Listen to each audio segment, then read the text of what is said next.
अस्सलामुअलैकुम student, welcome to my YouTube channel. अच्छा जी स्टूडेंट, आज हमने अपनी जो सेकेंड ईयर 12वीं क्लास की जो तर्जुमातुल कुरान की बुक है ना, इसको हमने शुरू किया हुआ था। ठीक है जी, सूरतुल निसा की हमने सारा तारुफ पढ़ा, उसके हमने आयात का तर्जमा पढ़ा। तो आज की सूरत में हमने सूरतुल निसा की जो मशक है ना, उसकी जो एक्सरसाइज है आज हमने उससे देखना है। ठीक है जी, तो चलें हम इसकी एक्सरसाइज की तरफ जाते हैं। ठीक है जी, चलें जी हम इसकी एक्सरसाइज पर आ गए हैं। ठीक है जी, एक्सरसाइज के शुरू में पहले जो ये हमारे पास कुछ कुरानी अल्फाज के मायनी हैं, तो हम इसे गो थ्रू कर लेते हैं, इसे पढ़ लेते हैं, फिर हम अपनी एक्सरसाइज की तरफ जाते हैं। सबसे पहले निसाअन, निसाअन का मतलब होता है औरतें। ठीक है जी, हुबन गुनाह, लतक़ूलू तुम ना खाओ, तरादिन बाहमी रजामंदी, नुस्लिही हम इसे जुलसा देंगे।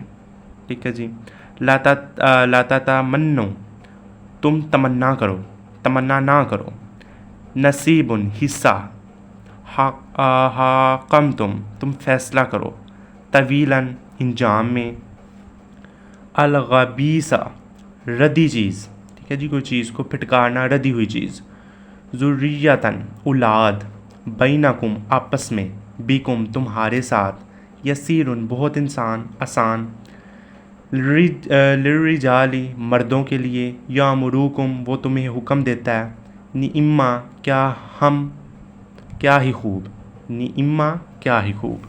ठीक है जी, आगे देखते हैं। बताइए भी उम्दा चीज़, साइरन बिकरती हुई आग, बरकती हुई आग। ठीक है जी, बरकती हुई आग, बिलबातिली नाजायज़ तरीके से, उदवानन ज़्यादती से, इन तज तनीबू अगर तुम बचते रहो, लिन्निसाई औरतों के लिए, अन तअद्दू कि तुम सुपुर्द करो। ठीक है जी, उलिल अमरी साहब इख्तियार। ठीक है जी, उलिल अमरी साहब इख्तियार। ठीक है जी, ये थे हमारे पास कुछ कुरानी अल्फाज का तर्जमा, और ये हमारे पास एक्सरसाइज के शुरू में थे। ठीक है जी, तो अब हम ना अपनी एक्सरसाइज की तरफ जाते हैं। ये जी हम एक्सरसाइज की तरफ आ गए हैं। ठीक है जी, सबसे पहले जो क्वेश्चन आया है, क्वेश्चन नंबर 1, वो आपके पास दर्ज आयल, आपने जवाब का इंतखाब करना है, यानी MCQs है। तो अब देख लेते हैं। असब उत्तवालु में शामिल है सूरतुल निसा। ठीक है जी, ऑप्शन नंबर दाल सी। नबी अकरम सल्लल्लाहु अलैहि वसल्लम को तौरात के बदले में क्या अता किया गया? असब उत्तिवालु। ठीक है जी, हकूक़ुल्लाह में सबसे अहम हक़ है नमाज की पाबंदी। ठीक है जी, हकूक़ुल इबाद में शामिल है लोगों के साथ हुस्न सलूक। ठीक है जी, हकूक़ुल्लाह में सबसे ज़्यादा जो अहम हक़ होता है वो नमाज अदा करना होता है, क्योंकि वो अल्लाह के हकूक़ होते हैं। और हकूक़ुल इबाद जो इंसानों के हकूक़ होते हैं, उनमें सबसे ज़्यादा अहम जो हकूक़ है, हक़ है, वो लोगों के साथ हुस्न सलूक से पेश आना। तो ये 3 बच्चों की कफ़ालत का हुक्म किस सूरत में दिया? सूरत निसा में दिया। ठीक है जी, अब जिसके बाद हमारे पास आ जाते हैं इनके जी शॉर्ट क्वेश्चन। ये जी 5 गालबन शॉर्ट क्वेश्चन हैं। इनके जो क्वेश्चन हैं ये हमारे पास जो हमने इसके तारुफ पढ़ा था, या मरकज़ी मज़मून बुनियादी मज़ामीन, उसमें जी हम ढूंढेंगे इनको और हम इन्हें देखते हैं। ठीक है जी, जो पहला क्वेश्चन है वो कहता है कि सूरत निसा की फ़जीलत के बारे में एक हदीस मुबारका का तर्जमा। ठीक है जी, सूरत निसा की फ़जीलत के बारे में एक हदीस मुबारका का तर्जमा।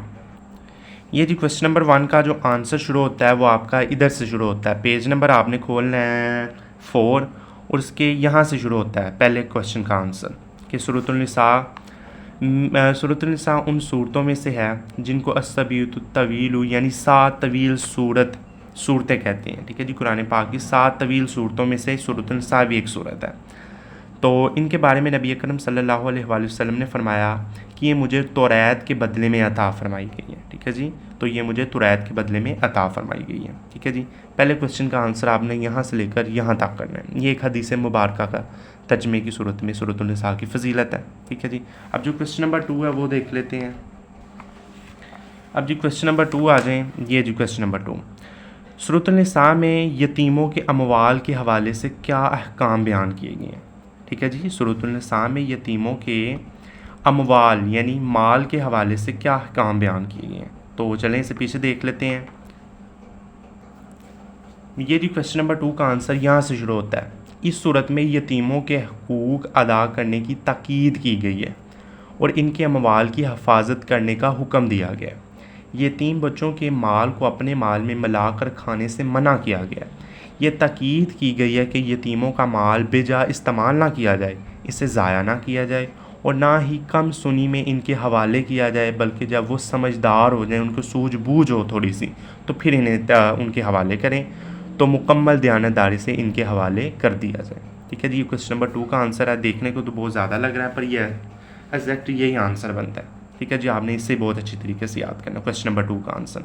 अब जी क्वेश्चन नंबर 3 की तरफ जाते हैं। ठीक है जी, ये जी आ जाए क्वेश्चन नंबर 3 की तरफ। ये जी, सूरतुल निसा की रोशनी में हकूक़ुल्लाह और हकूक़ुल इबाद की अहमियत बयान करें। ठीक है जी, सूरतुल निसा की रोशनी में हकूक़ुल अल्लाह और हकूक़ुल इबाद की अहमियत बयान करें। तो चलें जी, इसका भी आंसर देख लेते हैं। ये जी आपने बुनियादी मज़ामीन खोलने हैं पेज नंबर 4 पर, यहाँ से आपने शुरू करना है। ठीक है जी, सूरतुल निसा में हकूक़ुल्लाह के ज़मन में अल्लाह ताला की इबादत करने, शिरक से बचने की तालीम दी गई है। ठीक है जी, यहाँ से आपने शुरू करना है। बेशक अगली लाइन आप छोड़ भी दें, हर अमल में इखलास इख्तियार करने और रियाकारी से इज्तनाब की तकीद, ये लाइन आप छोड़ भी दें। उसके बाद हकूक़ुल्लाह में अहम तरीन हक़ नमाज है, ये आप लाइन करें। उसके बाद अगली लाइन भी आप छोड़ सकते हैं, वो भी आप लाइन छोड़ दें।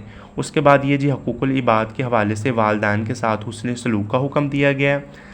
करीबी रिश्तेदारों, यतीमों, मस्कीनों, हमसायों, मुसाफिरों वगैरह के हकूक़ अदा करने पर ज़ोर दिया गया। ठीक है जी, तो ये आपका क्वेश्चन नंबर 3 यहाँ से लेकर यहाँ तक आ जाता है, और ये बीच वाली 2 लाइनें आपने कट कर देनी है, या आपने ना भी करें तो कोई बात नहीं। ठीक है जी, अब जी क्वेश्चन नंबर आप 4 का आंसर देखते हैं। चलें जी क्वेश्चन नंबर 4 की तरफ जाते हैं। ये जो क्वेश्चन नंबर 4 आ गया, सूरतुल निसा की रोशनी में औरतों के कोई से 2 हकूक़ बयान करें। ठीक है जी, औरतों के हकूक़ बयान करने हैं, कोई से 2। ठीक है जी, तो देख लेते हैं इसका आंसर भी पीछे जाके। ठीक है जी, अपने पिछले पेज। चलें जी, इसका आंसर यहाँ से शुरू होता है। चौथे क्वेश्चन का आंसर है, इस सूरत में औरतों के हकूक़ अदा करने और इनसे अच्छे सलूक का हुक्म दिया गया। ठीक है जी, ख़ुसूसन निकाह के वक़्त हक़ महर की अदायगी, अज़वाजदी ज़िंदगी में हुस्न माशरत की ताकीद की गई है।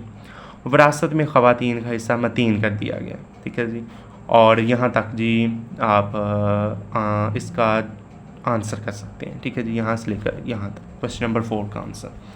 अब जी क्वेश्चन नंबर 5 की तरफ चलते हैं, आखिरी क्वेश्चन है, शॉर्ट क्वेश्चन। चलें जी, ये जी क्वेश्चन नंबर आपका 5 है, सूरतुल निसा का मरकज़ी मज़मून बयान करें, मरकज़ी मौजू या मज़मून बयान करें। ये क्वेश्चन तकरीबन हर सूरत में है, तो ये पेपर में भी आता है। तो आपने सूरतुल निसा का मरकज़ी मौजू बयान करना है कि इसमें बताया क्या जा रहा है। ठीक है जी, इसका यानी खुलासा आपने बता देना है। तो चलें क्वेश्चन की तरफ जाते हैं, और ये जिसका आंसर आ जाता है हमारे पास यहाँ जी, ये जी है मरकज़ी मौजू। सूरतुल निसा में हकूक़ुल्लाह, हकूक़ुल इबाद, तक़वा की अहमियत, औरतों के हकूक़, अहले किताब, मुनाफ़िकीन के रवैयों की मज़म्मत, ग़ज़वा बदर, ग़ज़वा उहद, समाजी ज़िंदगी की इस्लाह से मुतल्लिक़ अहकाम बयान किए गए हैं।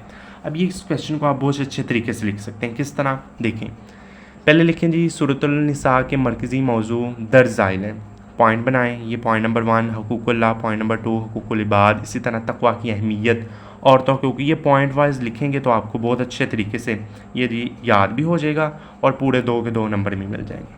ठीक है जी, और ये हमारे जी शॉर्ट क्वेश्चन पूरे हो गए। अब हम जी अगले पार्ट की तरफ जाते हैं, वो क्या कहता है।